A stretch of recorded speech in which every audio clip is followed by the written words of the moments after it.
Sahabat tafakur, ketika seekor binatang kebutuhannya dipasok oleh seorang manusia, tempat tinggalnya diberi kenyamanan dan berbagai fasilitas kebutuhannya diberikan, lama-kelamaan binatang itu akan menganggap si orang tersebut sebagai tuannya. Ia akan menjadi jinak, setiap perintahnya akan dituruti. Ini tidak hanya berlaku bagi binatang ternak saja.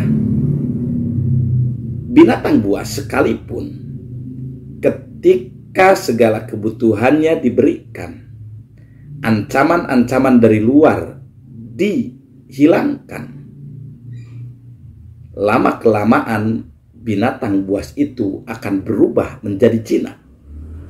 Bahkan bisa jadi pada satu kesempatan binatang buas yang sudah jinak itu akan menjadi benteng perlindungan.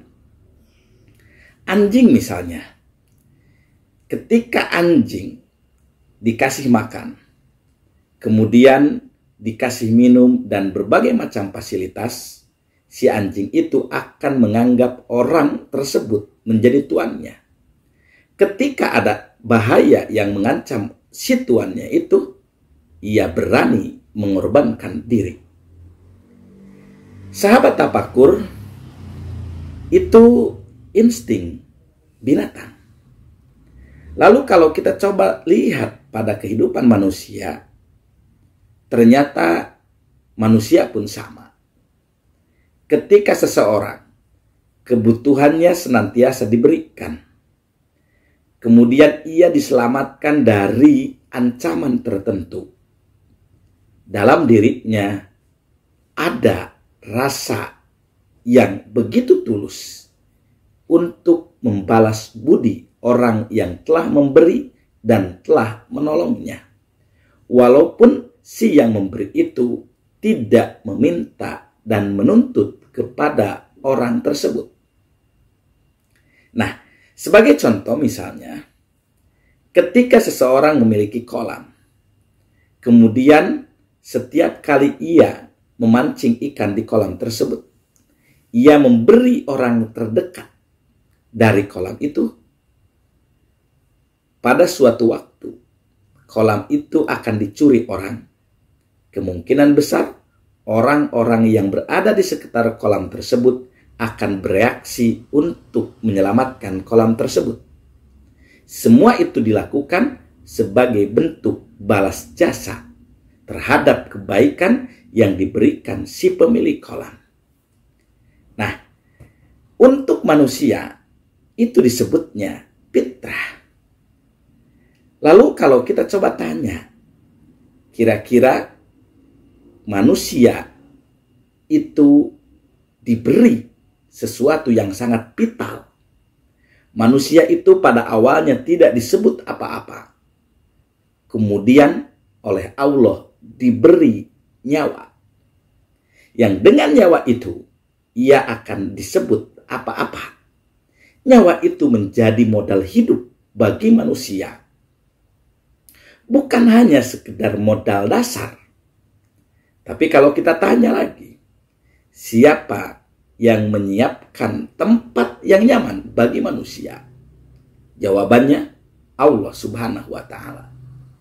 Lalu, siapa yang menumbuhkan rumput-rumput?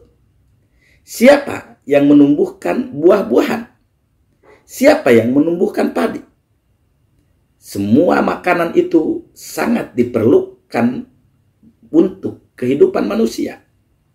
Seandainya tumbuhan, padi, dan lain sebagainya mati, manusia akan mati. Siapa yang menumbuhkannya? Jawabannya pasti Allah Subhanahu wa Ta'ala.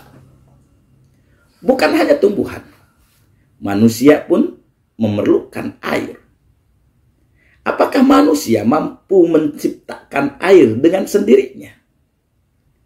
Sekarang kalau ada PDAM tidak bisa membuat air. PDAM hanya bisa menyambungkan mengoneksikan antara sumber air dengan rumah-rumah penduduk di kota.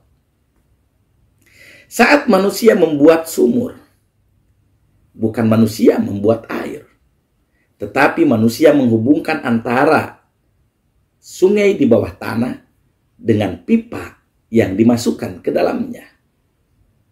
Siapa yang menyediakan air? Jawabannya pasti Allah Subhanahu wa Ta'ala. Sahabat tafakur, manusia perlu bernapas. Kalau makan setiap hari kisaran 3 kali. Minum setiap hari kisaran 8 liter atau 5 liter. Sekarang kalau kita tanya, berapa napas yang dibutuhkan manusia? Yang kemudian akan memunculkan berapa oksigen yang diperlukan manusia untuk setiap harinya. Apakah manusia menyediakan oksigen itu? Atau justru Allah lah yang menyediakannya dengan cuma-cuma? Nah, jika fakta ini kita tarik pada perbandingan dengan binatang tadi, Allah telah memberikan hidup, Allah telah memberikan fasilitas hidup, maka secara fitrah manusia harus jinak kepada Allah Subhanahu wa Ta'ala. Ciri dari jinak itu yaitu ia akan senantiasa melaksanakan apa yang diperintah Allah dan akan menjauhi apa yang dilarangnya. Saat manusia tidak jinak kepada Allah, berarti ia sudah lupa pada fitrahnya. Dengan demikian dapat kita katakan bahwa kembali kepada fitrah itu adalah kembalinya kesadaran diri bahwa kita diurus oleh Allah Subhanahu wa Ta'ala, segala fasilitas hidup disediakan kepadanya, yang kemudian akan melahirkan pengabdian total kepada Allah Subhanahu wa Ta'ala. Hatta ketika agama Allah dihina orang, kita akan bereaksi untuk menolongnya, sebagaimana firman Allah, in tansurullah yansurukum.